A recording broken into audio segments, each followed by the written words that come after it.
this is the most talent I've ever seen on a Carolina Panthers roster in like the last 5 years. The addition of talent, you see Xavier Legette, and the way that Dave Canales calls this offense and the way he's able to scheme things up. This is the first time he actually has a real receiving core with real depth and guys that you can rely on, which means that they get to grow together, that this is just the start of something to build more momentum into years to come. So if you're a Panthers fan, that's got to be very, very exciting for the future. All right, ladies and gentlemen, welcome back to the channel. We're talking about none other than Carolina and Bryce Young. I want to talk a little bit about this because Bryce got benched after a handful of games last season.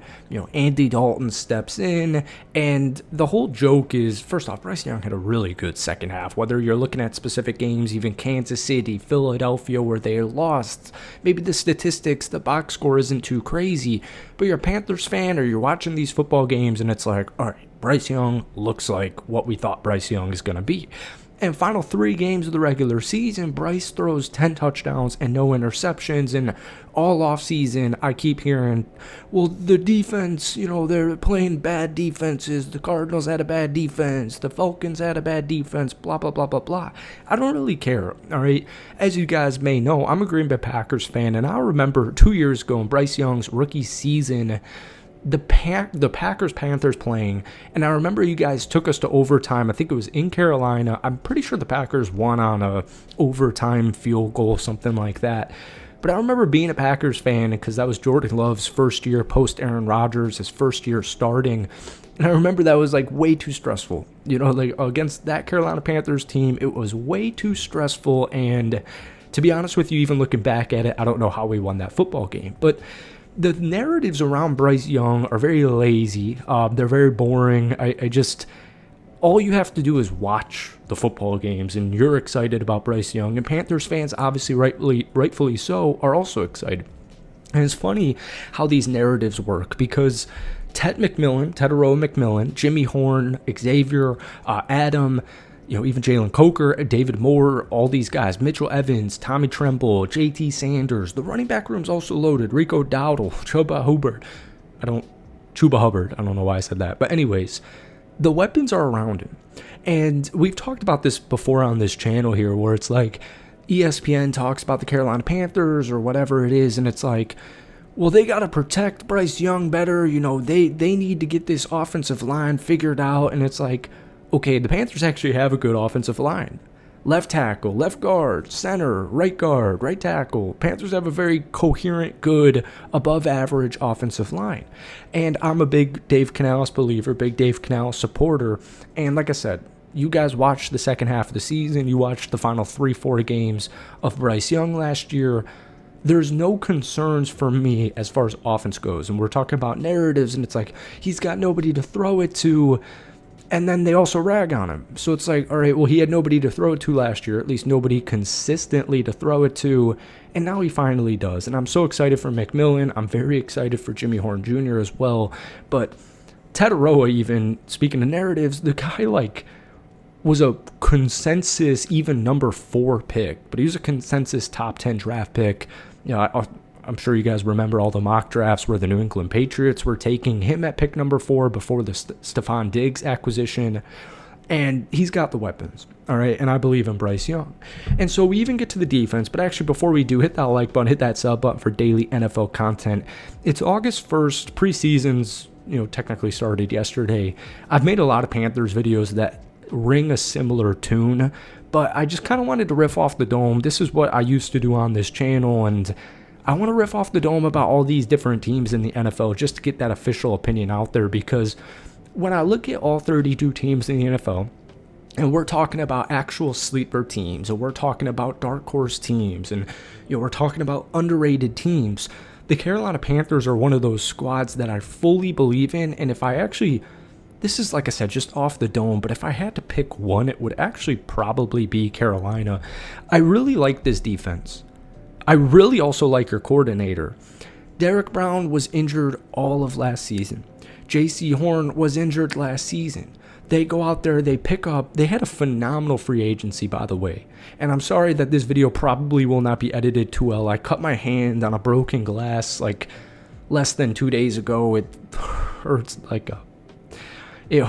and it's on my right hand, so it's difficult to click, it's difficult to do anything, so I apologize if the editing looks a little bit lazy. But Tershawn Wharton, Bobby Brown III was one of my favorite pickups in the entire NFL free agency. You go out there, you get Pat Jones, who is a pass rush specialist. Christian Roseboom, who is a run defense specialist. What did Carolina do so badly last season? They were historically like the worst run defense ever. It was that bad. Trevon Moehrig. I've been covering the Raiders for a few seasons. That was, I get it. The Carolina Panthers threw these guys money. But that's what you have to do. I don't care about cap space. I don't care about future cap space. All that stuff can be figured out. All we know is the bottom of this roster, the entire Carolina Panthers roster from the bottom, needs to get better. And that's exactly what we saw in free agency with all those acquisitions that we just mentioned. And then we even get into the draft. And to be honest with you guys, this was one of my favorite drafts in the entire NFL because I love all of these dudes. I remember Nick Scorton, and I know we've talked about these guys a lot. I remember when Nick Scorton, for like defensive line, people who study defensive lines, people who study their job is scouting defensive linemen. I remember seeing Nick Scorton as a top 10 draft pick all the way up until, the eventual NFL draft. We look at guys like Princely Umanumelen, and he's a high reward player. Ole Miss, I love all these SEC football players. I never think you can go wrong drafting SEC, no matter the position, offensively or defensively. I look at Latham Ransom. The guy's a beast over at OSU in safety position. One of my favorite moves, Cam Jackson. He's going to be raw. He's going to be very raw and probably similar to Princely. Like, I think Princely's very raw prospect. I think Cam Jackson's a very raw prospect. And I look at these guys and I'm like, the future's very bright. So what I do know is this. I believe in the coaching staff. I believe in Bryce Young. Most importantly, I believe in Bryce Young. I like all the offensive acquisitions they made. I like all the defensive acquisitions they made, no matter what contract they were handed. And I know for a bona fide fact that the floor of this team has been raised exponentially. And all these defensive concerns from last season, to be quite honest with you, and you guys know this, the simple reintroduction of a healthy Derrick Brown really completely changes that defensive line. Derrick Brown's one of these guys where, like I said, unless you're a hardcore NFL fan, unless you're a Carolina Panthers fan, you don't really know what he did 2 years ago. You don't really know. You maybe saw his contract and, to be honest with you, I feel like you just saw Derrick Brown's contract 4 years ago or his extension and you're like, who? They paid who? What? And he was becoming one of the most dominant defensive linemen in the National Football League. So you get J.C. Horn back, fully healthy. You get all these acquisitions. And I'm just very big on the Carolina Panthers. And I wanted to, like I said, I know we've talked about this all offseason, but I wanted to just kind of riff off of the dome and get it out there before preseason, before the regular season officially starts. Just solidify my opinion on this Panthers team. I do think they'll be above 500. And to be quite honest with you, I really would love if this was a playoff team, and it's not far-fetched in any way, shape, or form. So, folks, that's it for me. I hope you enjoy it. Hit that like button, hit that sub button for daily NFL content. Maybe give me a win-loss projection for Carolina down below, but we'll see you soon. Peace.